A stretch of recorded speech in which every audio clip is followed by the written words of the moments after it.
3 युगों में जीव कम ले जाना,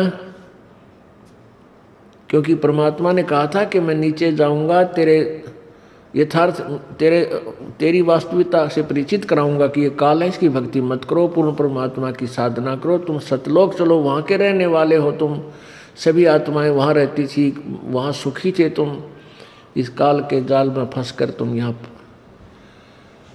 तंग पा रहे हो, कष्ट उठा रहे हो, परेशान हो रहे हो।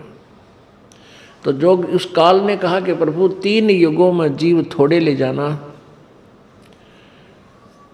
और चौथा युग जब कलयुग आवे तब शरण जीव बहु जावे, ऐसा वचन हर मोय दीजे, तब तुम गवन संसार ही कीजिए।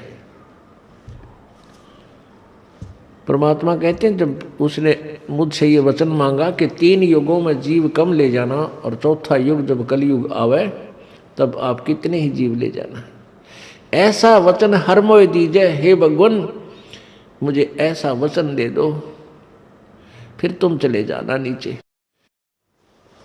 तो परमात्मा ने कहा था ठीक है,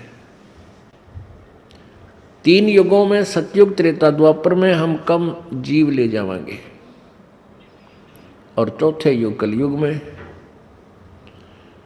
फिर मैं बहुत अपनी सभी पुण्यात्माओं को सतमार्ग बताकर यहाँ से निकालूंगा। इस प्रकार परमात्मा जब प्रथम बार यहाँ आए तो काल के साथ उनका वाद विवाद हुआ। उसके विषय में आपको कबीर सागर से कुछ वाणी सुनाते हैं। पुण्यात्माओं, ये परमात्मा की यानी सत्यनारायण की कथा है। ये सत्यनारायण की, आप जी पहले सत्यनारायण की कथा सुना करते थे,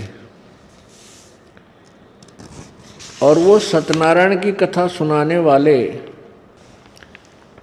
विष्णु जी को सत्यनारायण कहा करते थे। सत्यनारायण का अर्थ से भी परिचित नहीं थे वो लोग जो हमें कथा सुनाया करते थे। सत्यनारायण का अर्थ है सत साहेब। सत साहेब, सत साहेब का अर्थ है सत्यनारायण यानी सच्चा भगवान, अविनाशी परमात्मा, उसको सत्यनारायण कहते हैं। वो सत्यनारायण नहीं थे, अब सत्यनारायण कबीर परमात्मा है, पूर्ण ब्रह्म है। हम इस सत्यनारायण की कथा आपको सुना रहे हैं।